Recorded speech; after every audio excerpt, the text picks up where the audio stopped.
Oi, Isa. Eu não consigo colocar para fixar aqui.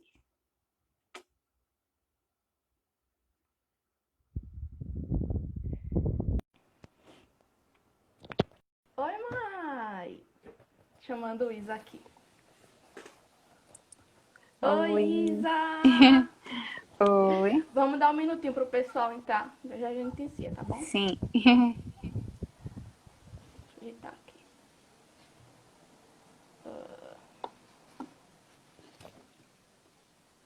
Boa tarde, pessoal. Boa tarde.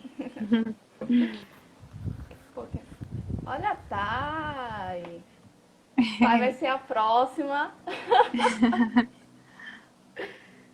Oi, Grazi.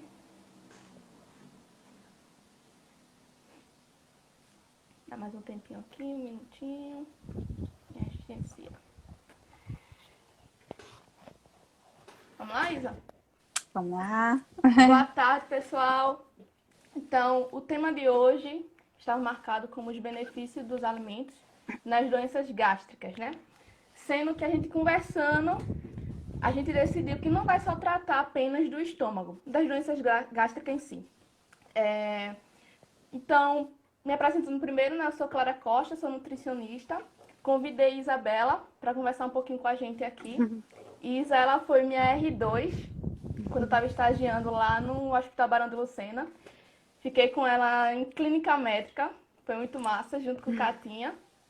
E se apresenta um pouquinho pra gente aí, Isa. Então, oi pessoal, boa tarde. Meu nome é Isabela, eu sou nutricionista. Então, como Clarinha falou, né, eu fiz a residência em nutrição clínica lá no Hospital Barão Lucena. Então, hoje a gente vai conversar um pouquinho, né, sobre essas patologias e condições, né, que afetam, né, o trato gástrico, de certa forma. A gente pensou em falar do trato digestório superior, né? Então, começando desde a boca até lá no estômago, ou seja, a litose, por exemplo, que está situada na boca, um esofagite, em questão do esôfago, um refluxo gastroesofágico, que é o refluxo do ácido do estômago para o seu esôfago, como também a gastrite em si, a crônica, aguda, úlcera péptica e também a hernia de hiato. Então a gente vai tentar compilar tudo isso aqui, trazer como um alimento pode ajudar para vocês e também alguns mitos, tirar dúvida de vocês se vocês tiverem. Tá certo? Então vamos lá, Isa, começar Vamos com a lá? litose? Então, vamos Pode lá? ser? Pode ser? Vai lá. Então, pessoal, a halitose é algo que acomete muita gente. Então, ela pode ter vários fatores relacionados. Ela pode estar relacionada a doenças gástricas, à higiene bucal, à ingestão de alguns alimentos específicos e principalmente também devido ao acúmulo de resíduos alimentares na cavidade oral. Então, esse acúmulo de resíduos, ele pode fazer com que se tenha uma proliferação bacteriana bem maior. E por isso, ocasiona um odor mais específico, certo? Então, existem alguns alimentos que eles podem contribuir para um odor característico da halitose, que como a gente está falando, ela não é uma patologia em si, ela é só uma condição. Então, alguns alimentos bastante condimentados, temperados, como alho, cebola, pimenta, alimentos gordurosos, eles podem causar esse odor característico, né? Como a gente sabe. E também, Isa, tem aquela questão das pessoas que fazem a dieta cetogênica, né? Isso Que também. passa um tempo prolongado em jejum também, aí quando eles consomem mais gordura em vez de carboidratos. E daí, na falta de glicose, vai gerar os corpos cetônicos, né? Então, esses corpos cetônicos também vai gerar um odor característico, que pode ser proveniente da halitose, né? Isso. Pacientes diabéticos também, né? Tem esse odor bem característico mesmo dos corpos Uhum. cetônicos.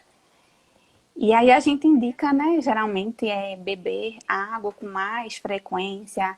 E quem já tem, né, essa predisposição, evitar esses alimentos, né, que a gente já citou, ou tentar, né, consumir de uma forma mais moderada. Uhum.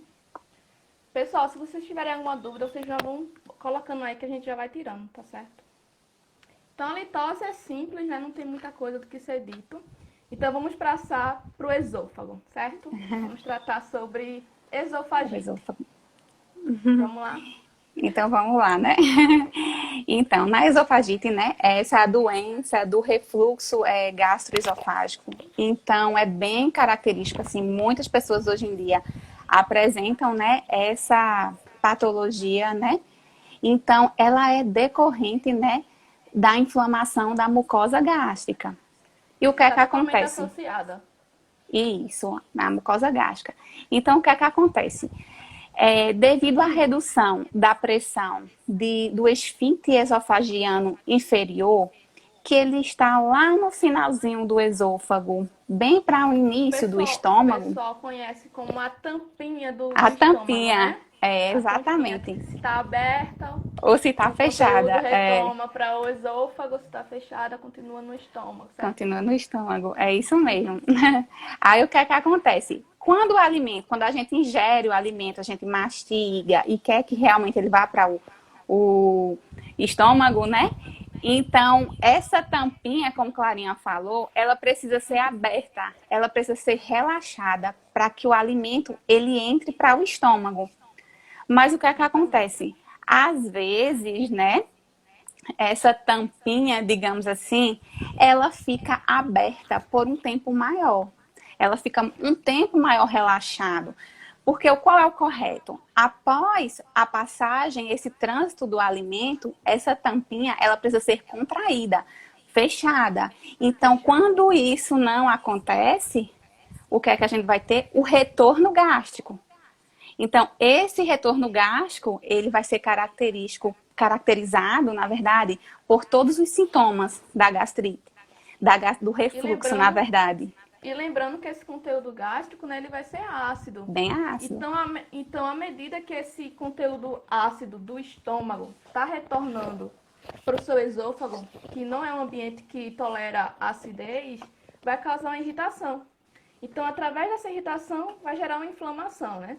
Então, a esofagite em si é uma inflamação, uma irritação dessa mucosa do esôfago, né? Isso. Então, quais seriam os alimentos que podem contribuir, por exemplo, com a gastrite? Aí a gente tem que pensar que gastrite não é tão geral assim, né? Tem a gastrite aguda, tem uma gastrite atrófica, uma gastrite crônica. Então, daí a gente vai ter que ver qual que é a situação da pessoa. Ah, claro, então o que é uma gastrite aguda? Por exemplo, consumiu um líquido ácido bastante que afetou o seu estômago, por exemplo. Aí vai ser uma conduta específica. Mas na maioria dos casos, é a gastrite crônica, com ou sem o H. pylori, né, Bela? Isso aí. Então, sendo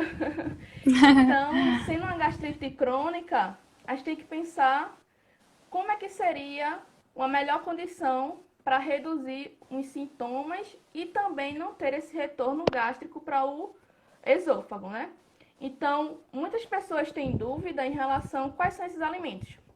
Muitas pessoas associam que os alimentos ácidos não podem ser consumidos na gastrite, por exemplo, né? Mas a gente sabe que quando se trata apenas de gastrite, quando eu digo apenas a gastrite, é porque não está relacionado ainda com esofagite, né? Com refluxo. Então, quando se trata apenas com a gastrite crônica, a gente pode sim consumir um alimento ácido, um suco de limão, por exemplo, não vai influenciar, porque o pH do estômago é muito baixo, ele é muito ácido. Então, um suco de limão, por exemplo, não vai fazer tanta diferença, né? Isso. Aí o que é que acontece? Também tem alguns fatores, né? Que estão relacionados, né? Para o aparecimento dessas patologias. O que é que acontece? Muitas vezes a obesidade, a constipação. Por quê? Porque esses fatores, eles aumentam a pressão intraabdominal dentro do abdômen, digamos assim. E faz com que se tenha todos esses sintomas. A própria gestação também, A né? própria gestação também, que comprime todos os órgãos, né? O feto. Uhum. e faz com que a tampinha seja aberta e tenha um Aberta. retorno. Gástrico. Aí, nesse período que a gente está vivenciando também, tem muita gente tomando medicamento anti-inflamatório, antibiótico, sem prescrição médica, por exemplo. E o uso de anti-inflamatório sem prescrição, sem uso orientado, pode também ocasionar uma gastrite, né? Porque no estômago nós vamos ter fatores protetores, que protegem nosso estômago, e os fatores provedores da gastrite. Então, o medicamento, por exemplo, ele é promotor da gastrite. Então, como é que a gente pode fazer com que não seja gerada gastrite, por exemplo, através do alimento? Consumir o quê? Respondeu, continua. Então, posso continuar. Então, o que é que Vai. acontece, né? A gente deve primeiro pensar que cada paciente, né, cada pessoa, ela vai ser diferente. O organismo dela, ela vai tolerar de uma maneira diferente. Então, o que a gente recomenda, né, de uma maneira geral, a depender da individualidade de cada um, evitar os alimentos que são irritantes gástricos, Mucosa. tá certo? Que irritem essa mucosa, porque a gente quer, de certa forma, alcalinizar essa mucosa, né? A gente não quer deixar ela irritada. Então, a gente dá umas orientações, como, por exemplo, reduzir o consumo de alimentos muito condimentados, muito temperados. Frutas cítricas. O que é que acontece? Isa, Muita gente... vamos falar um pouquinho o que seriam esses alimentos condimentados. O que seriam esses Vamos alimentos? lá. Os alimentos muito condimentados. O que a gente geralmente, muita gente vai no mercado, compra alguns temperinhos industrializados para temperar a carne. Então, tem muitas substâncias nocivas ali, esses temperinhos industrializados. Eles irritam a nossa mucosa. E o que a gente acha também que toda a fruta cítrica ela vai irritar a mucosa, mas nem sempre. Depende da tolerância de cada paciente. Por exemplo, tem paciente que tolera bem o suco de limão e não sente retorno gástrico, não sente azia, não sente má digestão. Porém, tem pacientes que apenas consumindo em pequenas quantidades já se sentem bastante mal. Então, a gente tem, né, que respeitar a individualidade de cada um. Exatamente. Tabagismo é um fator, né, que irrita muito essa mucosa. Então, é algo, o próprio álcool, né, ele deve ser evitado ao máximo, tá certo? E até mesmo as gorduras, certo? Elas irritam também essa mucosa. Então, os pacientes que estão nesse processo, né, de tratamento dessas doenças gástricas, procurar os alimentos desnatados no momento para tentar melhorar essa mucosa.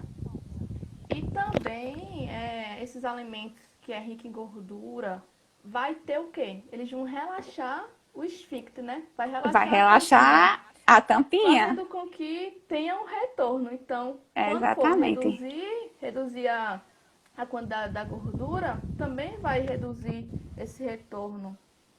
Exatamente. Teve um comentário aqui de Marina Nascimento. Nesse período de pandemia... Cadê? Nesse período de pandemia, a ociosidade tem ocasionado muito estresse. Isso influencia na gastrite? Influencia sim. O estresse pode estar relacionado com a gastrite, sim. Quer comentar, Isa, sobre isso? Isso, o que é que acontece, né? Nesse período de pandemia e até mesmo com problemas, né, domésticos, enfim, estresse, ambiente de trabalho, eles interferem sim, principalmente no nos nossos hábitos alimentares. O que é que acontece? Até mesmo no corre-corre do dia a dia, às vezes acaba que a gente procura refeições mais práticas e esquecendo de comer os alimentos de verdade, digamos assim. E é justamente os alimentos mais práticos que eles irritam a mucosa. E o próprio estresse mesmo deixa a nossa mucosa um pouco mais Estresse, irritada, ansiedade, ansiedade, tudo isso. Exatamente. E você pode também observar situações no decorrer do dia, por exemplo, que se você tiver um pico de estresse, excessivo em comparação a outros momentos, você vai ter uma irritação no seu estômago, por exemplo. Está relacionado, sim. Sim, com certeza. Respondendo a pergunta de Marinei. Isso, acho que respondeu, né? Então, em relação a esses alimentos gordurosos, né? Voltando. Evitando, não vai ter o retorno. Então, as pessoas também perguntam, e o leite? O leite, se o estômago é ácido, o leite é básico, então, respondeu. Se eu tomar leite, então eu vou alcalinizar, meu estômago vai ficar tudo certo. Não é exatamente assim. Então, tal que tem, o leite também apresenta gordura. Por isso que Isa falou sobre a questão do leite desnatado, né? E o mais indicado não é consumir o leite puro, apenas o leite, tomar leite, mas sim consumir os seus derivados, né? O queijo, o próprio iogurte, porque vai ter uma maior tolerância. Então, com isso, vai ter uma maior digestibilidade, facilitando assim no aparecimento da gastrite. Maiana comentou aqui, ó. Minha realidade, o estresse e a ansiedade sempre desencadeiam sintomas gástricos no meu organismo. Isso é o varão, né, Maia? É a rotina, né, Mai? É a rotina, É é o a estresse do dia rotina. a dia. Então, as Então, pessoas apresentam os sintomas, né? Azia, aquele desconforto, às vezes tem uma distensão abdominal, que são as próprias gases, por exemplo. Aquele queimor retornando, né, do estômago para o esôfago, e tudo isso é sintomas de uma gastrite, por exemplo. isso. E muita gente também, né, Clarinha, acha que o leite vai diminuir a dor, né? Uhum. Muita gente pensa dessa forma, mas isso na verdade é um mito, né? Porque às vezes o que as pessoas têm de informação é que o leite ele vai diminuir essa dor no sentido de que ele vai diminuir o pH do estômago, mas na verdade ele tem um efeito rebote e vai aumentar a dor. Porque vai estar liberando. Porque assim, seu estômago vai estar lá, produzindo ácido normalmente. A sua fisiologia é produzir o ácido no estômago para poder digerir os alimentos, certo? Então, se você, por exemplo, já toma um medicamento, um antiácido, aí seu estômago vai entender que não é para o ácido que eu estou produzindo não está sendo suficiente para digerir os alimentos. Mesma coisa com leite. Vou tomar o leite para alcalinizar e equilibrar o estômago. O estômago vai entender o quê? Não estou produzindo ácido suficiente, então ele vai começar a produzir mais ácido ainda para compensar a falta de tentar o equilíbrio e causa esse efeito rebote que Isa comentou. Quando como queijo coalho de manhã, tenho muita azia.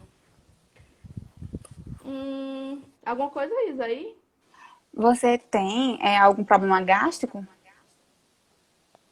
Renata. Espera ela dizer alguma coisa aí. Mas assim, em relação ao queijo coalho em jejum, acredito que não tenha muita Não, relação se não tiver não. Algum alguma problema doença gástrico? gástrica, não. Não é contraindicado. Isa, Ah, sim. ela tem, ó. Uhum. Você tem qual que você apresenta?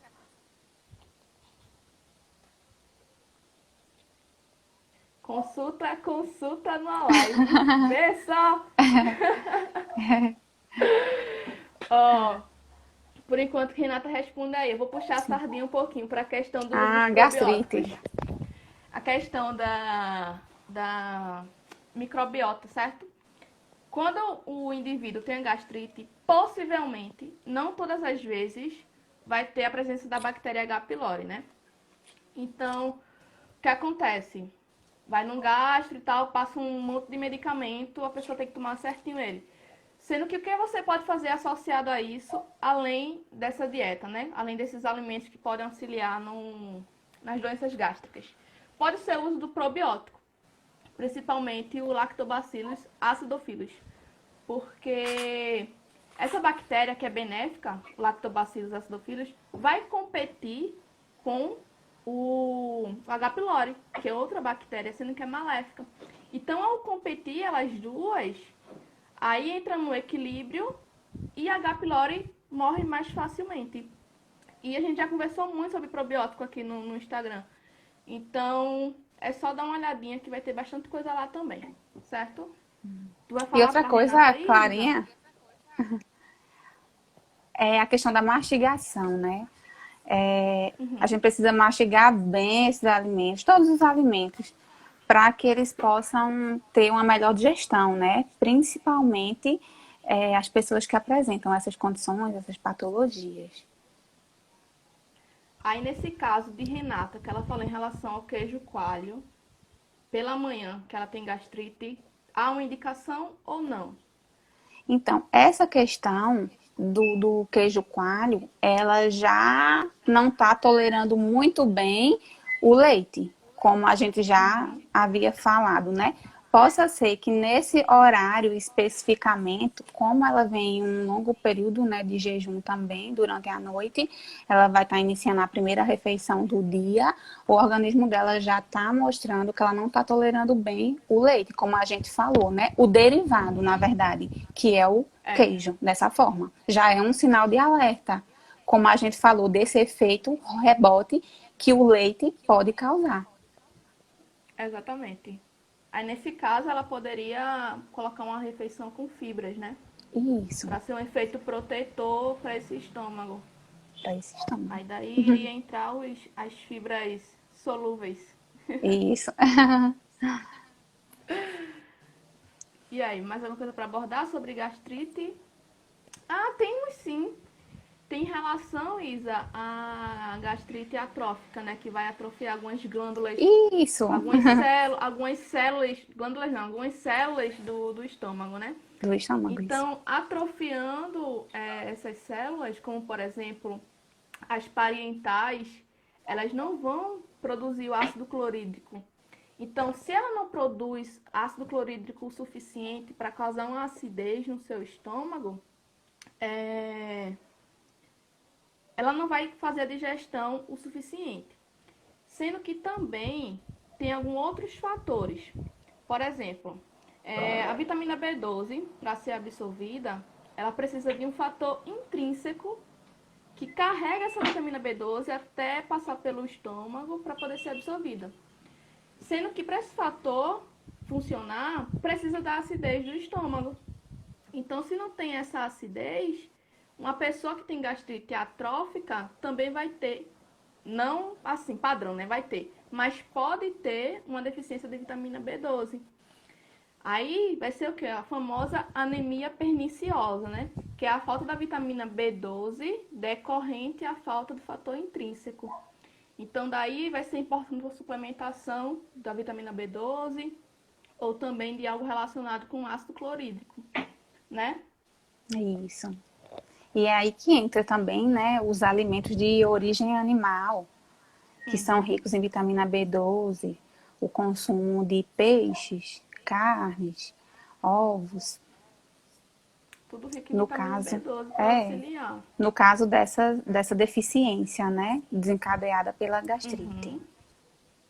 E também pode estar associado com uma deficiência de ferro, uma deficiência de zinco.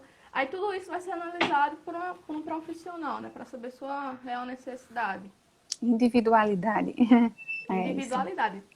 Porque assim, tem muita gente que acha que a nutrição é um geral para todo mundo. Exatamente. Vou contar um relato. Fui pro médico com minha mãe. Quando cheguei lá, ele deu uma folha para ela, alimentos que deve evitar. Evitar não, proibidos. Foi caso de gastrite com esofagite. Alimentos proibidos e alimentos liberados. Aí eu, como assim, gente? Não analisa nem o qual pode, como é que ela tá, não indica nem o nutricionista para olhar num todo, o paciente no todo, ver suas necessidades, ver o que falta, o que não falta. Enfim, eu fiquei bem assim. Acha que é geral, né? Gastrite é essa planilha. Esofagite é essa planilha, mas esquece de olhar o paciente como um todo. Isa, antes de a gente passar para a úlcera péptica, tem um comentário aqui de Amanda, que é do Fielmente Feminino.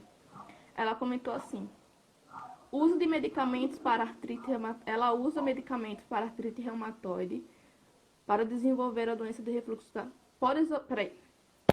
O uso de medicamentos para artrite reumatoide pode desenvolver a doença do refluxo gastroesofágico, que evolui para o esôfago de Barrett.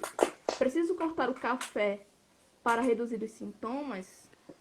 No caso, você tem a artrite reumatoide, não é isso? Aí a É. medicação desenvolveu o refluxo, não foi? E a partir disso evoluiu para o O esôfago esôfago de de Barrett. Barrett, que já é uma complicação, né? Decorrente Uhum. do próprio refluxo, né? Que é ocasionado o quê? Uma lesão, né? Na mucosa do esôfago distal, né? Lá no Lá finalzinho. E embaixo, isso no pode finalzinho. causar danos, né? Perto da tampinha, né? Como foi É falado. justamente o que a gente conversou no começo, que o esôfago não é feito para estar recebendo ácido do estômago, né? As células são diferentes. Aí no caso do esôfago de Barrett, essas células elas já estão um pouco cansadas de receber esse ácido, né? Aí tem uma metaplasia das células e tudo mais. Aí no caso, ela pode ou não O pode consumir o café. café? O que acontece? Quando você consome o café, você sente piora nos sintomas? Eu acho que essa dúvida surgiu porque o café está incluso dentro dos alimentos Dos que não podem alimentos. ser consumidos quem tem gastrite, né? Porque vai causar uma irritação Tação gástrica. maior. E, Mas daí vai ter que, como Isa comentou, né? Vai ter que tolerar individualmente, vai depender de cada pessoa. assim, sente. Então, o ideal seria evitar, tá certo? Porque o seu organismo já está dando sinal de que realmente não está tolerando o café e que está realmente irritando a mucosa, como a gente já falou, né? É um dos alimentos que podem irritar e piorar os sintomas. Então, é melhor Até você mesmo evitar. descafeinado, né, Isa? Isso, até mesmo descafeinado. Porque Ele pode desencadear. muitos recomendam o uso do café descafeinado, mas dá no mesmo, né? Exatamente. Tem mais alguma coisa de gastrite pra gente comentar? Acho que é isso, né, de Gastrite, é gastrite. basicamente isso. É. Evitar também de carboidratos simples.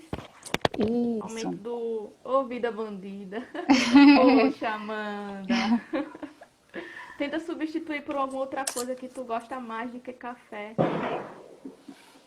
Aí compensa. Aí certo. Então, uma gastrite, ela pode evoluir além de um refluxo, além do esôfago de Barrett, pode evoluir para uma úlcera péptica, né? Uma úlcera Exatamente. gástrica. Nada como um Úlcera pastel com gástrica. café para ativar a azia. Verdade, Steph. Então vamos lá. Úlceras pépticas. O que Isso. é úlceras pépticas? Então, minha gente. Vai ou vou? Pode ser. Então, úlceras pépticas seria uma lesão, né? Na submucosa do estômago. A gastrite ela vai ser mais superficial ou na questão das células. A úlcera já vai ser mais profundo, mais um pouquinho, né? Causando uma lesãozinha. Então ela vai ser um pouco mais grave em comparação à própria gastrite. E ela vai aparecer justamente devido aos equilíbrios dos fatores protetores e os fatores provedores, né? Que no caso, o uso de medicamentos como um anti-inflamatório excessivo em jejum pode reduzir a mucosa que protege o estômago, pode ferir essa mucosa do estômago, por exemplo. Que mais? Diz aí, que eu esqueci. Quem não tem fome por um longo tempo, como evitar a gastrite? Ó, mais uma pergunta aí, ó, relacionada ainda à gastrite. O assunto anterior. E quem não tem fome por um longo tempo, como evitar a gastrite? A gastrite por si só não vai ser causada por causa de um jejum prolongado, né? Mas pelo contrário, quem tem gastrite não pode fazer um jejum prolongado. Agora sim, né? Evitar tá tomando, por exemplo, um medicamento em jejum, como eu estava comentando agora, né? Pode evoluir para uma gastrite ou evoluir para uma úlcera péptica. Concorda, Isa? Sim. Então, voltando para a úlcera, né? Úlcera péptica. Então, ela vai ser um pouco mais profunda, né? Isso. Decorrente ao uso de medicamentos, Isso. uso do álcool. Uma possível H. pylori também em Isso, atividade, né? isso. E essa úlcera, ela é uma lesão mesmo. Uma lesão nessa mucosa, né? Então, provavelmente, quem tem essa úlcera péptica, né, ela pode sim desenvolver essa H. pylori, né? A famosa bactéria, né? Que é tão temida por quem tem problemas gástricos, né? As pessoas já. E assim, as pessoas têm tanto medo que acham que quando tá com H. pylori já vai ter câncer gástrico. Mas não é Isso, assim, não, mas minha não é. gente. Não é assim. Graças a Deus que não é assim. Que é possível tratar. Exatamente. Medicamento, probióticos, dieta, tudo mais. Exatamente. Então, vale ressaltar também na consistência do alimento, né? Então, de todas essas doenças gástricas, né, que a gente falou, condição e doenças gástricas, a gente tem que respeitar a tolerância, como a gente vem falando. Às Individualidade de vezes, cada. isso, às vezes a dor é tão forte que o paciente não consegue consumir o alimento na consistência normal, uma consistência mais sólida. Ele tolera no início uma dieta mais líquida e aí ele vai progredindo para uma líquido pastosa, pastosa, até no tempo dele ele conseguir voltar para uma dieta normal. E também não é diferente na úlcera, certo? Pode ser mais comum ainda por conta da dor. Até por... E também tem a questão que as úlceras podem estar em atividade, né? Sangrando bastante. Exatamente. Um dos sinais que pode ser de uma úlcera grave, por exemplo, é a própria melena, né? Que é o sangue no cocô, ou o hematêmase, que é o vômito com sangue, né? Então, tudo Isso. isso é mostrar a gravidade dessa úlcera. Então, uma pessoa, por exemplo, que está vomitando sangue, não vai conseguir digerir, por exemplo, um alimento sólido, pesado. Aí Exatamente. parte aí para um líquido pastoso ou uma branda, né? Que é mais coccionada. É isso aí. E o uso de fibras também é muito importante na úlcera péptica, É isso. que vai estar protegendo essa ferida, né? Quando a gente fala de Isso. fibra, gente, a gente está falando, por exemplo, nas leguminosas, que é o alimento que tem mais fibra. Farelo de aveia, chia, Os linhaça, cereais, né? frutas, Os arroz, legumes, feijão. Tudo isso tem fibra, certo? abobrinha, Então, cenoura, se for pra falar, vai ser o resto da tarde da live banana, todinha aqui. abacate. Então, Então, deixa eu ver essas se tem mais fibras, algum. né? Elas vão agir como um tampão ali, diminuindo a atividade, né? A concentração dos ácidos biliares, né? Ali no estômago, diminuindo assim, né? O trânsito intestinal, né? Essa passagem do alimento do estômago para o intestino, né? E diminuindo a distensão. Uma coisa que eu lembrei aqui também, Isa, é a questão da gastroparesia, né?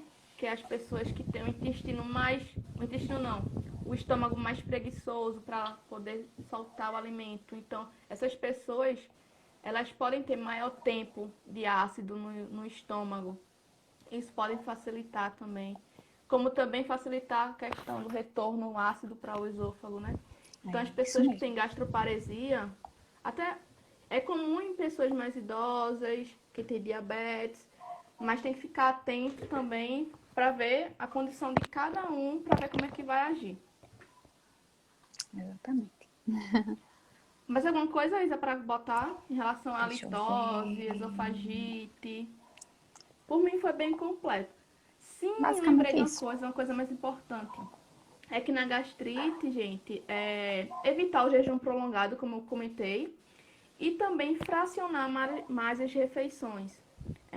Tipo, tem gente que diz assim, tem que comer de 3 em 3 horas. Não necessariamente, mas as pessoas que têm gastrite, é importante fracionar suas refeições durante o dia de 6 até mesmo 8 refeições. Agora, fracionar, ou seja, dividir essas refeições e reduzir o volume, ou seja, reduzir a quantidade. Então, não Exatamente. é comer 6, 8 vezes ao dia em excesso. O objetivo é você fracionar suas refeições e reduzir a quantidade, para que no final do dia você consiga ingerir todas as suas necessidades, mas em pequenas quantidades, certo? Em relação a isso também tem o uso de o não beber água ou líquidos durante as refeições. Você ter que ingerir água ou um suco, alguma coisa do tipo, entre as refeições. Por quê? Se você está almoçando, por exemplo, comendo e bebe alguma coisa, vai demorar mais ainda para esse alimento ser digerido, vai ter que liberar mais ácido e o seu estômago vai estar mais cheio e ainda pode ter o retorno. Não é isso? Isso mesmo. Isa, a gente não falou de hérnia de hiato. Isso, tem a hérnia de hiato pra gente A falar. hérnia de hiato. O que é que acontece? A hérnia de hiato, ela, eu conheço muito, assim, já vi muito paciente tabagista que tem que apresenta essa patologia, né, essa hérnia de hiato. Aí, o que é uma hérnia de hiato, né? É uma Muita gente tem protusão, dúvida. muita dúvida, né? É uma Uhum. partezinha, um pedacinho do estômago, ele vai subir um pouquinho para a cavidade torácica, para essa região do tórax, né? Acima do nosso estômago, né? Acima desse músculozinho que a gente tem Tô da já respiração. desenhando aqui.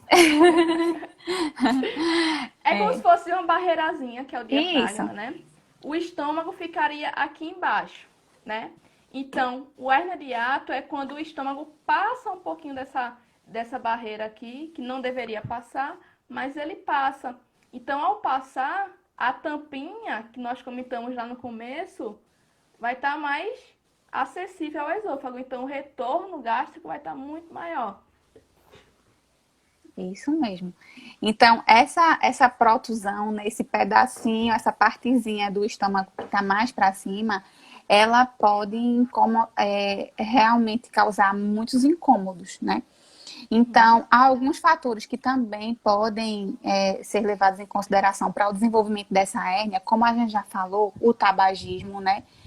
A obesidade também, porque Uhum. comprime a questão dos órgãos, certo? A gravidez e qualquer uma patologia também que o paciente tenha vômitos excessivos, vômitos persistentes, que estão fazendo uma certa forcinha ali no estômago. Facilita essa protusão do estômago para formação da hernia de hiato, né? Isso, exatamente. Então, lembrando, né, que as condições gerais, fora a alimentação, é não usar roupa apertada, é dormir com o corpo mais elevado um pouco para não ter um refluxo que vai estar retomando mais facilmente. Evitar os alimentos, como a Isa falou, né, picantes que vão irritar a mucosa, o café, os alimentos gordurosos. É porque basicamente É a essas mesma conduta. condições é a mesma conduta, é do mesmo modo, sendo que vai ter algumas especificidades a depender de cada pessoa. Então a gente não pode chegar aqui e dizer assim, ah, você não pode comer queijo, por exemplo. Mas Renata falou ali que o queijo não faz bem a ela, então ali não vai poder para ela. Então vai depender de cada pessoa. Mas E, no geralzão, vai, fala, porque eu já ia fazer um resumo. e outra coisa, Clarinha, que eu acho que a gente não falou é a questão de se alimentar e deitar.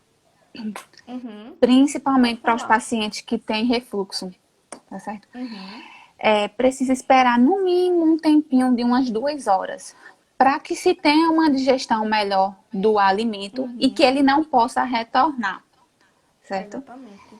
Então tem que ter bastante cautela isso. Como Ficar Clarinha falou, sentado. a cabeceira, né, ficar um pouquinho mais elevada, ficar sentadinho um pouquinho, não comer e deitar logo. Eu sei que dá aquela Muita gente vontade, faz aquela isso. preguicinha, eita, dormir de barriga cheia é tão bom. Minha gente, mas faz mal. Tem que A esperar um longo pouquinho. prazo, depois chega a conta. Depois chegar a conta. E o preço é caro. É caro. É muito caro. Então, temos recomendações gerais, né, como a gente já falou aqui. E tem também a questão dos alimentos no geral, que vai englobar tanto a gastrite, como a esofagite, como a halitose, como a hernia de hiato, como a úlcera péptica, vai ser basicamente a mesma conduta. Mas aí cabe a gente analisar como é que a pessoa vai precisar de quê, quais são as suas condições, quais são as suas tolerâncias, né? Então, a gente não vai chegar aqui e falar para vocês, não coma queijo, por exemplo, não bebam café. A gente vai perguntar se isso faz mal a você, por exemplo, e ver sua condição para daí a gente ver uma conduta. A gente não pode chegar com uma lista pronta e dizer, ó, isso aqui você pode, isso aqui você não pode, isso aqui você pode, por exemplo. E esse Como é... serve para todo mundo, né? É padrão. Exato. Não Você é chega isso? numa clínica por aí, gastrite é ok. Tu imprime, toma aqui sua Siga o lista. que está aqui. E as pessoas, uma pessoa, por exemplo, quer comer um milho agora no São João e não pode porque na sua lista tem dizendo que não pode milho. Mas milho é fibra. Milho vai ser protetor, por exemplo. Eu tô falando porque aconteceu, viu? Aí, então, tem que ver um geral, né? Observar para poder ver. Porque às vezes a pessoa sofre tanto com a dieta por desconhecimento. Porque você pode se alimentar com as coisas que você gosta, mas não tem uma orientação correta, né, Isa? Exatamente. Outra coisa também que acho que faltou a gente falar, Clarinha, na úlcera péptica, por se tratar de uma lesãozinha, digamos assim, como se fosse uma feridinha, digamos assim, a gente precisa se alimentar bem para que ali ela cicatrize. É, um consumo A bom de proteína. proteína, né? Agora isso aí vai ser lá no finalzinho, né? Porque É. no início vai estar numa dieta líquido, pastosa, por aí. Aí quando vai se recuperando é que você já entra com a dieta hiperproteica, né? Exatamente. A depender de cada caso, né? Como a gente falou. Exatamente. Porque existem pacientes também que, mesmo na fase inicial, é tão leve que ele nem precisa ir logo direto para a dieta líquida. Ele já pode ir para uma progressão maior. Vai depender. Tudo depende na nutrição, né? É. Individualidade. Individualidade, ver a totalidade do indivíduo, suas necessidades, tudo, né? Um Se atendimento de ele só qualidade. apresenta aquela patologia, né? Se tem outra, comorbidade, né? Como é que estão os exames, como é que está o Tu estado me fizesse, nutricional tu me fizesse lembrar do meu caso clínico. do seu caso clínico. Conta aí seu caso clínico.